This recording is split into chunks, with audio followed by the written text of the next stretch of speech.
Hello dears, मेरा नाम Hrithik गिदंशी, final year ambition. अभी मैं आपको लग रहा हूँ कि मैं फर्स्ट ईयर का हूँ, क्योंकि अभी मेरा WLT था जिसे मैं देकर गया हूँ। और अभी पूछना बिल्कुल मत कि कैसे गया, बस गया।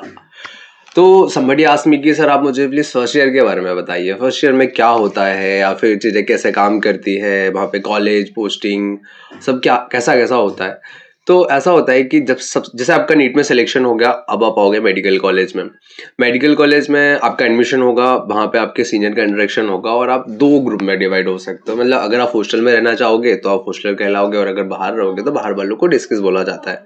तो अब बाहर रहोगे, फिर आपको कॉलेज जाना होगा। तो कॉलेज जाने से पहले आपके सीनियर आपको बता देंगे कि फर्स्ट ईयर में कैसे जाना होता है। मतलब फर्स्ट ईयर का ड्रेस कोड होता है जिसमें फॉर्मल पेंट होती है, फॉर्मल शर्ट होता है और दाढ़ी मूछ बनी हुई, बाल छोटे कटे सबरे हुए रहते हैं। तो मतलब आप स्टूडेंट जैसे लगना चाहिए। और आप जैसे कॉलेज में जाते हो, आपकी बेसिकली 3 सब्जेक्ट होते हैं फर्स्ट ईयर में। एक होता है एनाटमी, फिजियोलॉजी और बायोकेमिस्ट्री। और जैसे आपकी क्लासेस लगती है, मानो आपकी क्लास लगी है एनाटमी की, देन आपको पढ़ाया जाएगा। देन आपको डिसेक्शन हॉल में लेकर जाया जाएगा जिसे बोलते हैं DH। अब DH में वहाँ पर ह्यूमन बॉडी में आपको सीखना होता है। वहाँ पे आप खुद ही डिसाइड करते हो जो आपका सपना रहता है डिसेक्शन करने का। तो फाइनली वो फर्स्ट ईयर में आकर कंप्लीट हो जाता है। देन एक चीज़, अगर आप फर्स्ट ईयर में डिसेक्शन कर लोगे फिर आपको बाद में कभी करने को नहीं मिलेगा, क्योंकि फिर सेकेंड या थर्ड ईयर में FMT आ जाती है, तो वहाँ पे फिर पोस्टमार्टम देखने को मिलता है। अभी ऐसा होता है कि अभी आप डिसेक्शन कर सकते हो, अभी आप खुद से जाके सीख सकते हो, बॉडी में डिसेक्शन कर सकते हो। देन वहाँ पर आपको खुद से डिसाइड करते हो। देन आपको टीचर भी वहाँ पर बता देते हैं और आप उनसे पूछ सकते हो, वो खुद भी डिसाइड कराते हैं, आप खुद भी डिसाइड करते हो। देन इसके बाद जैसे आता है फिजियोलॉजी। फिजियोलॉजी मान लो सेकेंड लेक्चर लगा फिजियोलॉजी का, तो वहाँ पे आपको पढ़ाया जाएगा। देन फिजियोलॉजी की लैब में लेकर जाया जाएगा। तो वहाँ पर आप जैसे ब्लड ग्रुप हो गया, देन ब्लड काउंट हो गया, देन CT हो गया, देन RBC हो गया। RBC WBC को कैसे माइक्रोस्कोप में चेक करते हैं, और खुद का हेमोग्लोबिन वगैरह कैसे चेक करते हैं, ये सारे इंस्ट्रूमेंट वगैरह रहते हैं। ब्लड प्रेशर कैसे लेते हैं, वहाँ पे आपको स्टेथ मिलेगा, स्टेथ का यूज़ कर सकते हो। और बहुत सारी चीज़ें रहती है जो आपको फर्स्ट ईयर में बेसिक नॉलेज के हिसाब से आप वहाँ पर सीख जाते हो। देन आता है बायोकेमिस्ट्री। तो बायोकेमिस्ट्री का आपका लेक्चर लगेगा। देन उसके बाद ऐसा होगा कि बायोसी में अब आपको लैब में लेकर जाया जाएगा, जहाँ पर आप सीख सकते हो जैसे कि यूरिन का एग्जामिनेशन कैसे करना है। मतलब जो भी केमिकल टेस्ट होते हैं वो आप वहाँ पर सीखते हो। तो आपके ये तीनों लेक्चर हो गए, जो कि मॉर्निंग से अगर क्लास होगी तो मॉर्निंग में लगेंगे, वरना इवनिंग में लगेंगे। इवनिंग मतलब दोपहर में लगेंगे। और आपकी लगभग क्लासेस अगर खत्म हो जाती है 4-5 बजे तक आपकी क्लासेस खत्म हो जाती है। और फिर उसके बाद अगर आप सोच रहे हो कि आप फ्री रहोगे, तो ऐसा नहीं है, क्योंकि आप फर्स्ट ईयर में एक तो इतना पढ़ कर आए हो, देन अभी यहाँ पर आते हो। तो आपको अगर आप पढ़ने की आदत है तो आप बिल्कुल पढ़ोगे, वरना ऐसा होगा कि जैसे अगर आप हॉस्टल में रहते हो या फिर आप बाहर भी रहते हो, तो आप आपस में मिलोगे, क्योंकि नए लोगों से मिल रहे हो आप, तो उनसे इंटरेक्शन रहेगा, तो कुछ समय तो इन सब चीज़ों में चला जाता है। और हाँ, एक चीज़ और जैसे कि एक फ़नी चीज़ है कि आपको लगेगा कि इतना कंपटीशन है, इतने बच्चे दे रहे हैं, और देन अब जब LT में एंटर करोगे, कॉलेज LT में मतलब लेक्चर थिएटर में एंटर करोगे, तो वहाँ पे आपको दिखेगी बहुत सारी सीटें, और वही सीटें रहती है जो एकदम स्लोप में रहती है, जैसे आप मूवीज़ वगैरह में देखते थे। और प्रोजेक्टर पे पढ़ाया जा रहा है, प्रोफेसर आ रहे हैं, पढ़ा रहे हैं, हम लोग पीछे बैठे हुए हैं, सब अपना अपना काम कर रहे हैं, जिसको पढ़ना है पढ़ रहे हैं, मोबाइल चला रहे हैं। बाकी ये सारी चीज़ें अलाउ नहीं रहती है, लेकिन बच्चे फिर भी करते हैं, और उन पे अगर पकड़े जाते हो तो डांट भी खाते हैं। फिर ऐसा होता है कि आप LT में जाते हो, फिर आप देखोगे कि 150 बच्चे आ गए हैं क्लास में, और आधी LT भरी हुई, आधी खाली। आप सोचोगे यार कि 150 बच्चों के सिलेक्शन क्यों होता है, कितनी तो जगह खाली होती है, बहुत सारे बच्चे बैठ सकते हैं। ये वहाँ पे आपका एक फनी थॉट होता है, लेकिन आप समय के हिसाब से सीख जाते हो कि बाय 150, बाय 150, 150 बच्चे ही क्यों। फिर धीरे धीरे आपको इस चीज़ का जवाब मिलता है, और इसका जवाब अगर आप खुद ढूंढो तो वो ज़्यादा अच्छा रहेगा। देन अब आगे क्या होता है कि मान लो अब आप क्लास से आ चुके हो, अब बहुत सारे बच्चों का सवाल रहता है, सर कॉल होती है क्या, सर वगैरह रेगिंग लेते हैं क्या, मतलब जो सीनियर्स होते हैं। तो ऐसा तो नहीं है, और मतलब इस चीज़ को पूरी तरह नकारा नहीं जा सकता। आपकी भाषा में, अगर मैं मेरी भाषा में कहूँ, तो आप एक अलग जोन से आए हुए होते हो और एक अलग जोन में एंटर कर रहे होते हो। आपका जो जोन था कहीं ना कहीं वो आपके लिए कंफर्ट जोन था, क्योंकि चीज़ें आपके अकॉर्डिंग चल रही थी, और यहाँ पे सारे बच्चों को साथ में लेकर चलना होता है। तो यहाँ पे ये नहीं होता कि आपको कोई प्रोजेक्टर के थ्रू सिखाएगा या फिर ऐसे कि कोई लिख के सिखाएगा, ऐसे-ऐसे होता है। चीज़ें इनबिल्ट कराई जाती है आप में, या फिर आप में वो चीज़ें होती है, उन चीज़ों को बाहर निकाला जाता है। और इस चीज़ के लिए अगर हम एक टर्म को यूज़ करें तो we will use interaction. Interaction होता है, सीनियर आपसे मिलते हैं, बताते हैं कि कॉलेज में कैसे रहना है, क्योंकि आप एक स्टैंडर्ड वाली जगह पर आ गए हो जहाँ पे आपको चीज़ें मतलब प्रोफेशनल वे में करनी पड़ेगी, या फिर ऐसे करनी पड़ेंगी कि हाँ, कि आप दूसरों से अलग लगो और वो चीज़ें एक तरीके से पर्टिकुलर ठीक रहे। तो उसके लिए आपको आपके सीनियर्स जो उस फेज से गुजर चुके हैं, और हर इंसान उस फेज से गुजरता है, जो आपके सीनियर्स होते हैं ऐसे ही सीनियर्स बनते हैं। फिर वो आपको सिखाते हैं, और फिर जो भी आपके बीच में बात होती है तो बहुत सारे लोग का अलग अलग नाम से उसको बुलाते हैं। कोई बोलता है कॉल होती है, कोई बोलता है रैगिंग होती है। बाकी ऐसा नहीं है, आप जब आओगे तब आप चीज़ें यहाँ पर समझ जाओगे कि एक्चुअल में चीज़ें वर्क कैसे करती है। इसके बाद अगर आप मुझसे पूछोगे कि सर कोई रेस्ट्रिक्शंस वगैरह रहते हैं, तो रेस्ट्रिक्शंस तो रहते हैं और नहीं भी रहते हैं। अगर रहते हैं तो वो आपके फ़ायदे के लिए रहते हैं, और नहीं रहते हैं तो वो तो फ्रीडम है आपकी, क्योंकि आप एक अलग ज़ोन से आ रहे हो और इस ज़ोन में आ रहे हो और एक अलग प्लेस पर आ रहे हो। देन यहाँ पे अगर कुछ भी होता है तो उसकी रिस्पॉन्सिबिलिटी आपके पेरेंट्स पर नहीं जाती है।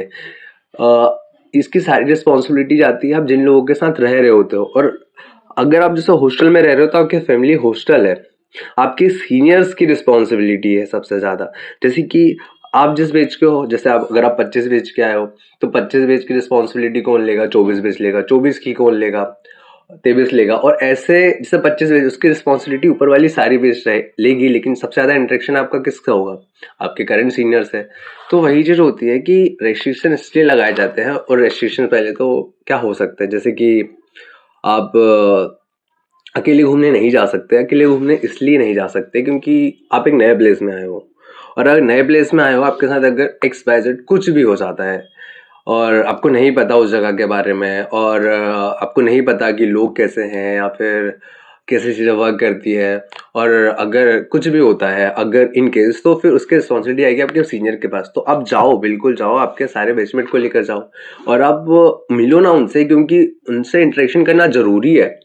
क्योंकि अब वही आपकी फैमिली है, वही उन्हीं से बॉन्डिंग होगी, और ये वाली जो दोस्ती ग्रेट होगी कि ये लाइफ टाइम चलने वाली है। आपको हमेशा, क्योंकि ये वाले जो दोस्त कहीं ना कहीं देखे जाओगे तो वो आपके प्रोफेशन से रिलेट करते हैं, और ये कहीं ना कहीं आपके आखिरी दोस्त है, या आपकी आखिरी दोस्ती है जो आपकी अंतिम सांस तक बोल सकते हो। लेकिन डिपेंड करता है आपके ऊपर, क्योंकि ऐसा मैं इसलिए बोल रहा हूँ क्योंकि बहुत बड़ा ग्रुप रहता है, और जब फाइनल ईयर तक आते आते वो ग्रुप बहुत छोटा हो जाता है, और एंड में वही लोग आपके साथ रह जाते हैं जिससे आपकी साइकोलॉजी या फिर मेंटालिटी, आपका बिहेवियर, आपका मतलब जो भी होता है पर्सनल चीज़ें, कि हाँ, कि मतलब कि ये मुझे समझता है, या फिर सब मतलब अंडरस्टैंडिंग जो होती है वो चीज़ होती है। तो जब आपको आपका सेम टाइप का पर्सन मिल जाते हैं तो आपकी बॉन्डिंग अच्छी हो जाती है। और अगला क्वेश्चन अगर आप पूछो कि सर रिलेशनशिप वाली चीज़, क्योंकि इस सीजन में बहुत सारे लोग इंटरेस्टेड रहते हैं, और बिल्कुल होता भी है भाई, अपोजिट जेंडर की तरफ कौन अट्रैक्ट नहीं होता। तो ये चीज़ पर्सनल होती है, आपके ऊपर डिपेंड करती है कि आप करने क्या आए हो, या फिर आपको क्या करना है, आपकी प्रायोरिटीज़ क्या है, आपने क्या डिसाइड किया। जैसे कि हर एक बच्चे का कुछ ना कुछ तो होता है कि यार अभी जैसे मैं नीट की तैयारी कर रहा हूँ, अभी बस पढ़ाई करूँगा, उसके बाद जो भी मुझे करना होगा मैं आगे जाकर देखूंगा। तो फिर वो आप ही के ऊपर डिपेंड करता है। और अगली चीज़ ये होती है कि अगर आप अगला सवाल पूछोगे तो मुझसे क्या पूछ सकते हो। आपका फर्स्ट ईयर तो पूरा इसी चीज़ में ख़त्म हो गया, और इन्हीं सभी चीज़ों, हाँ, एक चीज़ ये होती है कि फेस्ट फेस्ट मतलब फेस्ट इन टर्म, जैसे कि एम्स कॉलेज में होता है, मतलब जो अगर स्कूल वाली भाषा में बोलूँ तो एनुअल फंक्शन। जैसे आप आते हो, आपको थोड़े समय के बाद फेस्ट मिल जाता है। फेस्ट जैसे कि मेरे कॉलेज में उसको फेस्ट को बोला जाता है, स्टिमुलस के नाम से जाना जाता है। तो इसमें क्या होता है कि आपकी सारी एक्टिविटीज़ होती है, उसमें सारे जूनियर्स पार्टिसिपेट करते हैं। सीनियर्स तो बहुत कम पार्टिसिपेट करते हैं, लेकिन ज़्यादातर वो जूनियर्स के लिए होता है, तो जूनियर्स पार्टिसिपेट करते हैं। इसके बाद अगर और पार्टीज़ में अगर मैं बोलूँ तो और कैसे पार्टीज़ होगी, तो फिर आप बोल सकते हो कि आपको फ्रेशर्स मिलती है। देन आपका जो ग्रुप रहता है, ग्रुप पार्टी होती है, और धीरे धीरे ऐसा होता है कि बर्थडे पार्टीज होती है, धीरे धीरे अपॉर्चुनिटीज ऑटोमेटिकली क्रिएट हो जाती है। ऐसा हो जाता है कि महीने में कम से कम 2-3 पार्टी मिलना बहुत बहुत बहुत सिंपल सी चीज हो जाती है। और अगर आप 10 लोग अगर एक साथ बैठ रहे हो, कहीं भी जा रहे हो, तो अपने आप में एक पार्टी ही कहलाएगी। तो ये चीज होती है। और क्या हो सकता है कि और मैं आपको क्या बताऊं फर्स्ट ईयर के बारे में। फर्स्ट ईयर में बाकी ये सारी चीज़ें होती है। और इसके अलावा तो और नया मुझे कुछ भी नहीं आ रहा। अगर आपके पास कोई डाउट है या फिर आपके पास कोई सवाल है तो बिल्कुल आप सवाल कमेंट में लिख सकते हो, मैं उसके ऊपर वीडियो बनाने की बिल्कुल कोशिश करूँगा। तब तक के लिए Radhe Radhe and best of luck कि आप को आपका मेडिकल कॉलेज मिल जाए। अगर आप नीडी स्टूडेंट हो तो आपकी विश पूरी हो कि आप इतनी मेहनत करो और आपके इतने मार्क्स आए कि आपको आपका ड्रीम कॉलेज मिल जाए। और इवन दो मैं तो कहूँगा कि सब लोग इतनी मेहनत करो कि सबको ही अपना मेडिकल कॉलेज मिल जाए, क्योंकि यहाँ की जो लाइफ है ना वो बहुत मस्त होने वाली है। ये जो 5.5 साल होंगे ना, ये आपके लिए ऐसे होंगे कि वर्थ इट। मतलब अब बिना जिए मैं अगर मैं नीट स्टूडेंट अगर जैसे मैं नीट स्टूडेंट था तो मुझे इतना पता था कि जब मेरा कॉलेज का जो 5.5 साल का पीरियड होगा ना वो वर्थ इट होगा, जिसमें पढ़ाई भी होगी, जिसमें दोस्त भी होंगे, जिसमें घूमना भी होगा, जिसमें पार्टीज भी होगी। और जो भी चीज़ें मैं सोचता हूँ कि मुझे जैसे अपन बहुत सारी चीज़ें छोड़ देते हैं जब अपन नीट की प्रिपरेशन कर रहे होते हैं, क्योंकि पूरा फोकस होता है कि बस पढ़ाई करना है, पढ़ाई करना है, सिलेक्शन लेना है, पढ़ाई करना है, सिलेक्शन लेना है। अब आप कहीं ना कहीं आप खुद को बहुत एकदम जैसे केज में खुद को ही अरेस्ट कर लेते हो। फिर आप एकदम से जब आपको ड्रीम कॉलेज आपका मिल जाता है या फिर आपको मेडिकल कॉलेज मिल जाता है, उसके बाद आप फ्री हो जाते हो। आप जो चाहे वो कर सकते हो, आपको पूरी इंडिपेंडेंसी होती है। आप घर से दूर रहते हो, एक चीज़ और आपका प्लस पॉइंट भी हो सकता है, नेगेटिव पॉइंट भी हो सकता है, डिपेंड्स कि आपकी पर्सनालिटी कैसी है। और तो ये जो फ्रीडम होती है ना, अगर आप इसका अगर सही तरीके से यूज़ करते हो तो वैसे तो गलत तो क्या ही यूज़ करोगे, लेकिन ज़्यादातर डिपेंड करता है वो आपके सर्कल के ऊपर, आपका किन लोगों के साथ उठना बैठना है, क्योंकि इसका अफेक्ट पूरा पूरा पड़ता है।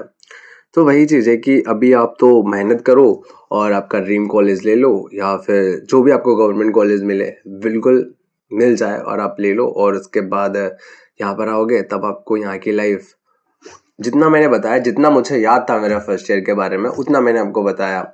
बाकी तो आप यहाँ आओगे तो आपको सारी चीज़ें समझ में आ ही जाएगी। ठीक है, बाय बाय, राधे राधे।